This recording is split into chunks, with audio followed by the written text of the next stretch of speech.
нэг иргэний үнэмлэх нэг гэрчлэгийн лавлгаа авсан жил Улаанбаатар 100 айлын нэр төрөөл аймаг руу шаардлагатай бичгээр энэ төрөөл айгүй их бас их удалцаар чирэгдэл гардаг байсан. Тухайн энэ жил энд болохоор энд юм байдаг гэдгийг бол мэдж авсан. Би бол энийг яг ашиглаагүй гэхдээ бол өөртөө тулгамдсан асуудлыг бол эндээсээ болоод авчих шийдвэрлэх юм боломж нөхцөл бүрдсэн байна гэдгийг мэдж авсан. За энэ ч одоо 18 төрлийн 50 хэдэн лавлгаа гарч байгаа юу? 54 лавлгаа гарч байгаа.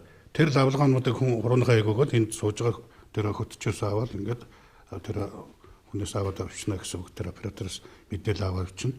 Жишээлбэл манад шилжилт хөдөлгөөн ихтэй байхгүй. Усаас ирсэн хүмүүс одоо тэр 90 онд 2000 оны ихээр тэнд малжсэн гэдгийг заавал авалгаа тодорхойд аваа. Тэгээд нэг ажилласан жилээ тооцоолох гэдэг шүү дээ. Тэгэхээр нэг усынхаа өөрийнхөө ажиллаж исэн амьдарж исэн Увс аймагийнхаа яг тэр хинтэй хамааралтай хинээс мэдээлэл авалгаа авах гэдэг тэр хүнийхээ мэдээллийг эндээс авна гэдэг. Айгуу чухал байгаа байхгүй. Анхан шатны мэдээлэлгүйгээс болоод энэ мэдээллийг авч чадахгүйгээс болоод бүр аймгийн төв рүү орох ч юм уу тийм ийм зүйлүүдийг бас хүмүүс айгүй хийж байгаа. Тэгэхээр одоо бас энэ мэдээлэл ер нь айгүй хэрэгтэй байгаа. Цаашид ч гэсэн бас энийг яг гүнзгийрүүлээд ажиллах бас их зүгээр гэж бодож байна.